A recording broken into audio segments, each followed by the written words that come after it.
Hello students, welcome to Shiny Maths. 10ஆம் வகுப்பு பயிற்சி 4.1ல் 3வது கொஸ்டின் பார்க்கலாம். 6 மீட்டர் உயரமுள்ள செங்குத்தாக நிற்கும் கம்பமானது தரையில் 400 சென்டிமீட்டர் நீளமுள்ள நிழலை ஏற்படுத்துகிறது. இங்க ஒரு படம் வரைஞ்சிருக்கேன் பாருங்க. இதுதான் கம்பம். இதோட நீளம் எவ்வளவுனா 6 மீட்டர். இதுல இருந்து இது வரைக்கும் நீளம் 6 மீட்டர். இனி இந்த கம்பத்தோட நிழல் தரையில படுது. இதுல இருந்து இது வரைக்கும் படுது. சரிங்களா? இதோட நீளமும் கொடுத்திருக்காங்க. எவ்வளவுனா 400 சென்டிமீட்டர்.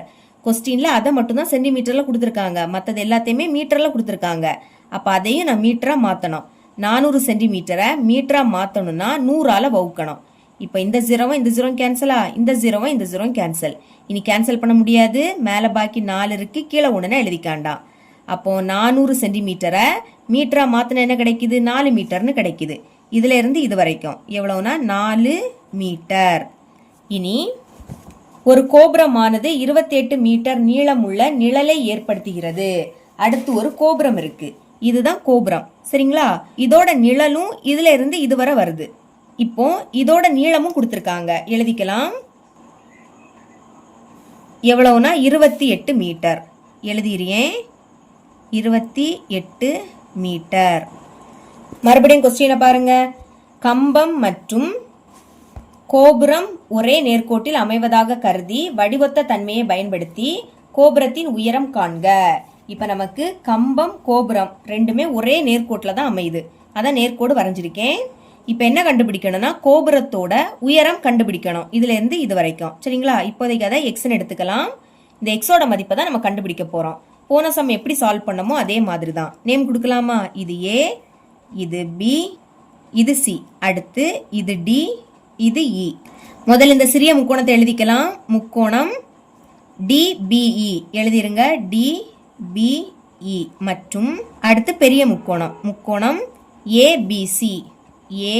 ஏபிசியில் நமக்கு கொஸ்டின்ல வடிவொத்த தன்மையை பயன்படுத்தி உயரத்தை கேட்டிருந்தாங்க. பாருங்க, வடிவொத்த தன்மையை பயன்படுத்தி கோபுரத்தின் உயரம் காண்க. வடிவொத்தவையா இருக்கணும்னா 2 கோணங்கள் சமமா இருக்கணும். ஃபர்ஸ்ட் இந்த பி கோணத்தை பாருங்க. இந்த பி கோணம் சிறிய முக்கோணத்திலும் இருக்கு, பெரிய முக்கோணத்துக்கும் இருக்கு. அப்போ இந்த பி கோணம் பொதுவானது. எழுதிக்கலாமா? கோணம் பி என்பது பொதுவானது, இல்லாட்டா பொது கோணம். இது பொது கோணமா இருக்கிறதுனால ஒரு கோணம் நம்மளுக்கு சமமாயிடுச்சு. இனி இன்னொரு கோணமும் சமமாகணும். பாருங்க, இது கம்பம். கம்பம் செங்கோணத்தை தான் உருவாக்கும். ஓகேங்களா? ஏன்னா அது ஸ்ட்ரைட்டா இருக்கும். அதே மாதிரி கோபுரமும் ஸ்ட்ரைட்டா இருக்கும். அப்ப இதுவும் செங்கோணத்தை தான் உருவாக்கும். அதாவது 90 டிகிரி. இதே எழுதிக்கலாம். தேர்ஃபோர் கோணம் ஈல தான் கோணம் அமையுது. அப்ப இதுதான் சென்டர்ல வரணும். கோணம் டிஇபி இப்படிதான் எழுதிக்கணும். டிஇபி. சரிங்களா? இ தான் சென்டர்ல இருக்கணும், சமம். அதே மாதிரி கோணம் இங்க சில கோணம் அமையுது. அப்ப ஏசிபி. ஏசிபி. சி தான் சென்டர்ல இருக்கணும். ரெண்டுமே என்னது? 90 டிகிரி. இல்லாட்டா செங்கோணம் அப்படின்னு எழுதிருங்க. இப்ப அடுத்ததும் ஒரு கோணம் சமமாயிடுச்சு. மொத்தமா 2 கோணம் சமமா இருக்கு. அப்ப இது என்னது? வடிவொத்தவை. எந்த விதிப்படினா ஏஏ விதிப்படி. ஃபர்ஸ்ட் பெரிய முக்கோணத்தை எழுதிக்கணும். முக்கோணம் ஏ பி சி. வடிவொத்தவை அப்படின்னா இப்படி போட்டுக்கணும். இனி சிறிய முக்கோணம் முக்கோணம் டி பிஇ. இப்ப இது வடிவொத்தவை அப்படின்னு சொல்லிட்டோம். அப்போ இதோட ஒத்த பக்கங்களோட விகிதமும் சமமா இருக்கும். ஃபர்ஸ்ட் டிபி பாருங்க. டிபி இதோட மதிப்பு கொடுக்கல.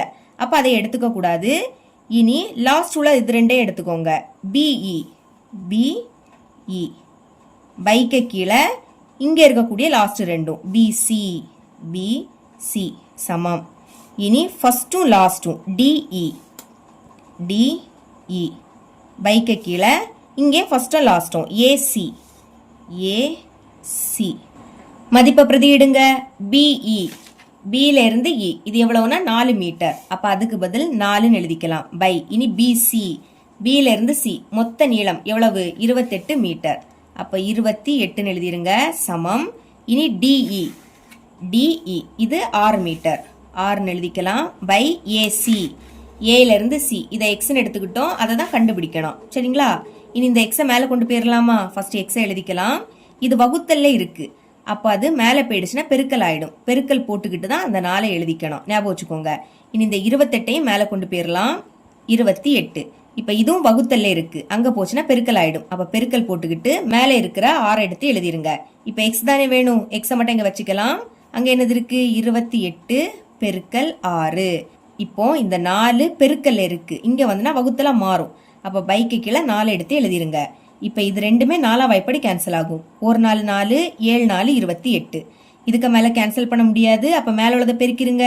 7 6 42. பைக்கு கீழே 1ன்னு எழுதிக்காண்டா. எல்லாமே மீட்டர்ல கொடுத்துருந்தாங்க, அதனால மீட்டர்னு எழுதிக்கிட்டேன். இதுதான் என்னது, எக்ஸோட மதிப்பு 42 மீட்டர், அதாவது கோபுரத்தோட உயரம். எழுதிக்கலாம். therefore கோபுரத்தின் உயரம் is equal to 42 மீட்டர். இவ்வளவுதான் இந்த சம்.